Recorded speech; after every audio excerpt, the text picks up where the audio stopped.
Yeah. He's got his call-up papers to Pearl Harbor again. Okay, Sharks. Performing for the first time, it should be in Hiroshima. Now then, you were supposed to be listening to Roy Chubby Brown Bolter 2023, but unfortunately he couldn't make it tonight because he was caught knocking one off in the flying handbag. The attendant pushed him down the pan. He woke up on his front in the flying handbag, listening to Stompy Come Follow Me. So I'm going to step in and do it for him, right?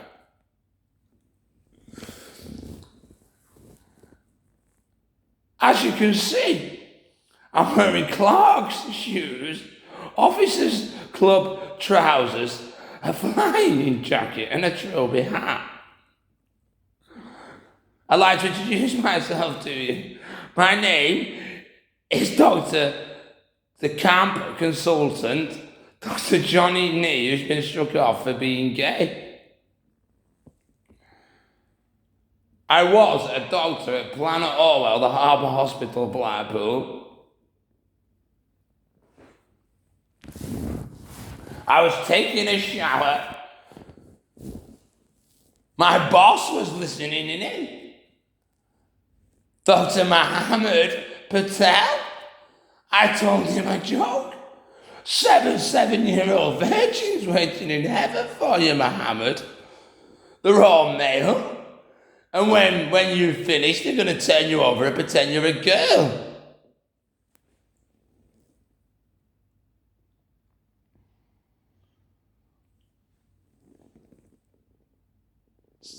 Since I've been struck off, my first attempt at a new career was with me and my 8-year-old as chimney sweeps. I started approaching my doctor colleagues, my old colleagues, asking if they wanted their chimney sweeping. I mean, my black colleague, Dr. Robert Unlamenko. I went to his house. I told my boy, stick your middle finger up his chimney, rub it round the rim of the chimney, show the doctor your middle finger, suck on the fucking finger, doctor.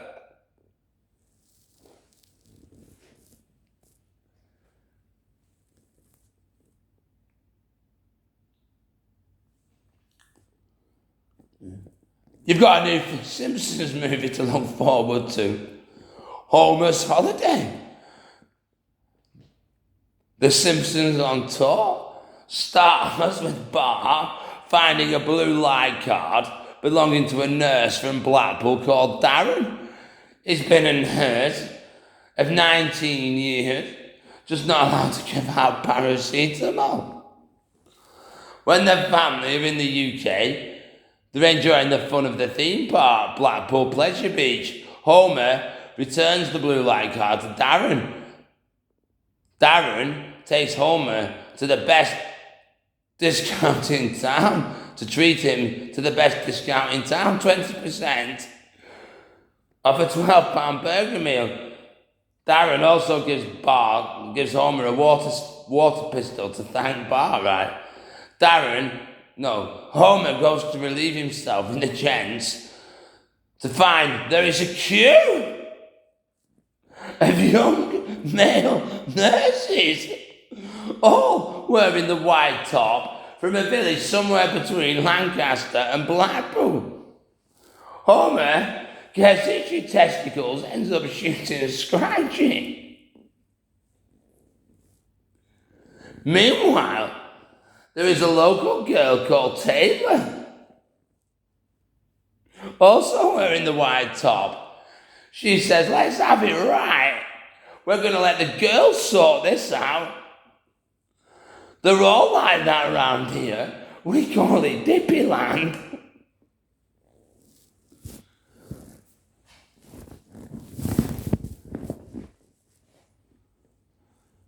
I was watching a preview for the Apollo, him who's always going on about Rebecca and Dylan.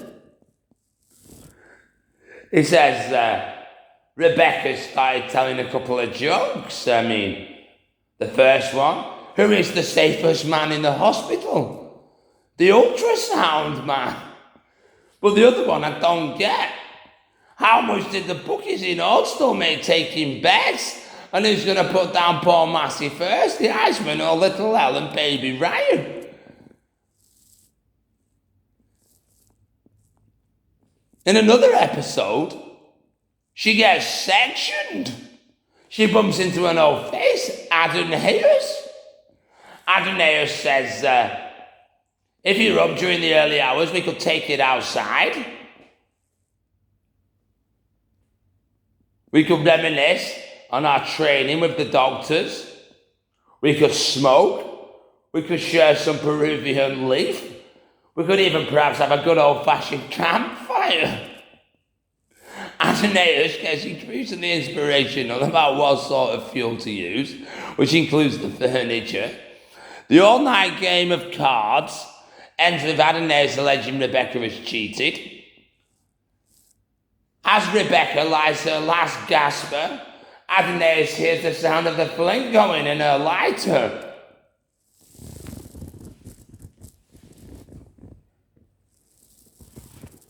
When I first left school, I started applying for Saturday jobs. I applied for one in Cohen's, the chemist. He said to me, what was the last programme you watched on television last night? I said it was the programme about Israel.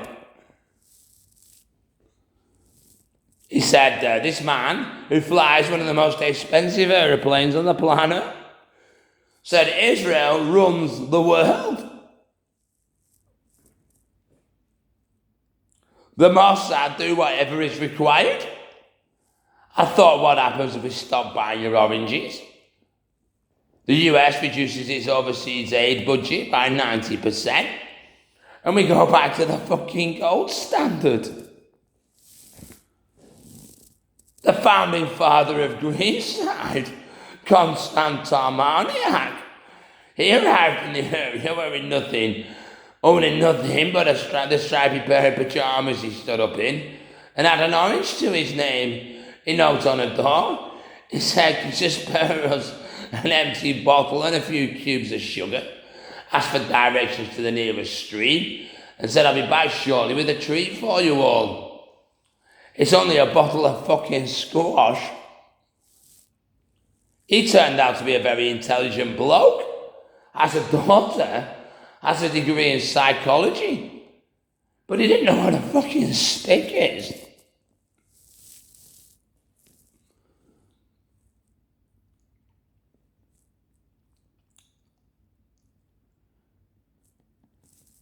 I mean, do you know why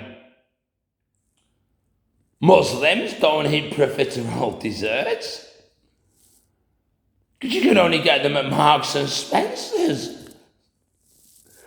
And I thought I was the prejudiced one.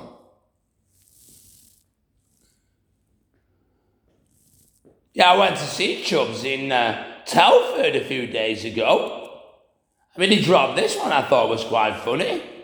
Oh, I'll never forget my Back to Basics show I did in Blackpool in 1994.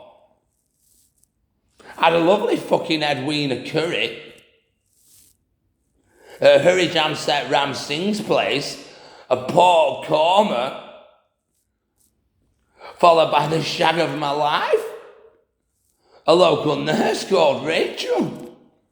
She could still ride on top in those days. And he said he was talking to two chaps on the door, a fellow called Stephen Tattersall and his old army buddy Andrew. They said, "How old were you when you lost your virginity, Chubbs?" He said, "Mind your own business." But Dr. Rebecca knows how old you two were when you first got a tingle in your dick over a boy. I saw Andrew on the Central Pier recently, on fucking fire. As he ran past me, I said, "I always wanted to be Simon." Got to the end of the pier, Only the fucking tide's gone out.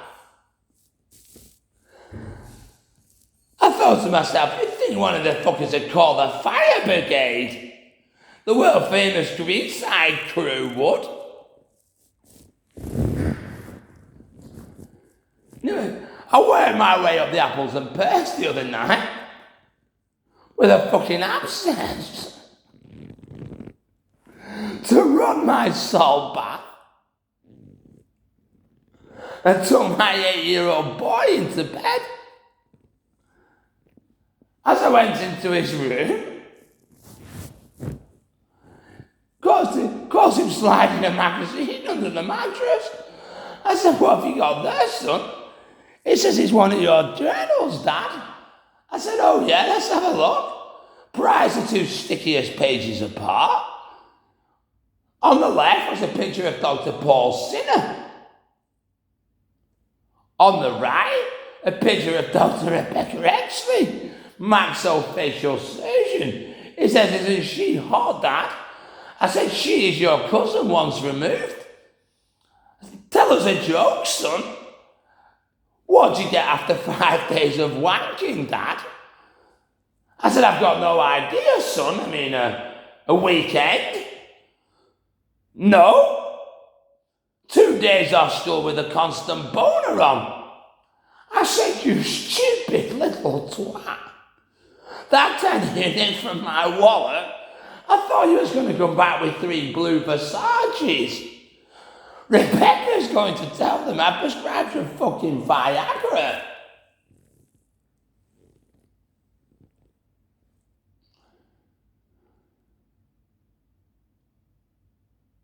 I mean,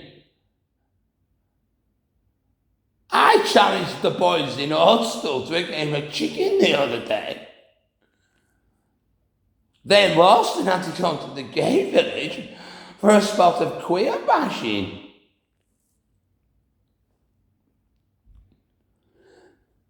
Coincided with a visit from Prince Michael of Kent.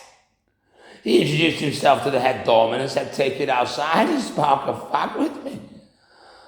Out they went, just in time to see Roy Chubby Brown laying out Jimmy Carr with the uppercutter.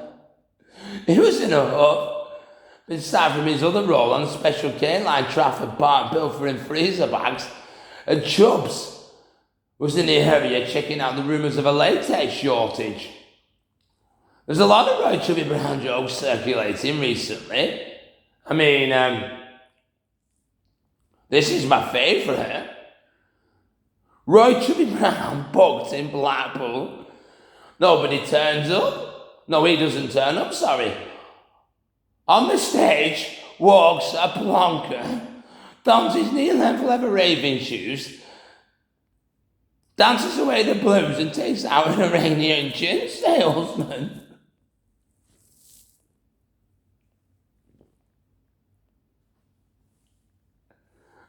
Hold it down, hold it down. Poker in heaven.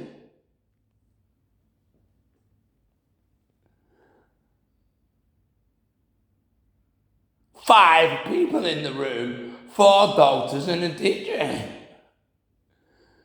Dr. Paul Sinner, Dr. John Healy, former ward doctor of the Healy ward, the psychotic psychiatrist, Dr. Bill Ward, consultant paediatrician, former ward doctor of the Healy ward.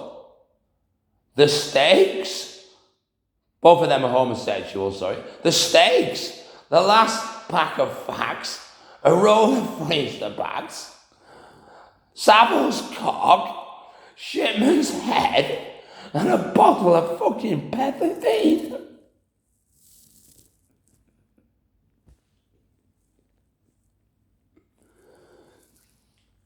Talking about Jimmy Savile, have you heard the one about him hosting the Children in Need warm-up party?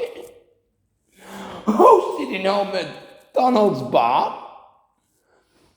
He gets burnt by his pig, farted by his lamb, and rammed by his goat. Prince Michael of Kent's hosting the after party, talking about the Berper community.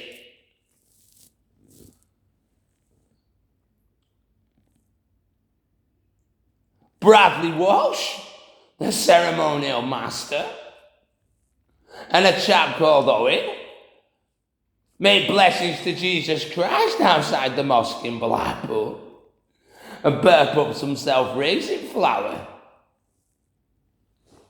Another thing Chubbs was saying in Telford, a crazy woman came up to him and said, "Will you break bread with me?" He said, "I squeezed the hand as tightly as possible. Said, go and wipe your arse with it first, then go and shag yourself in Bradford, shiny." He ended his set with this. "I was on the bridge of Surratt in Rochdale earlier." He said,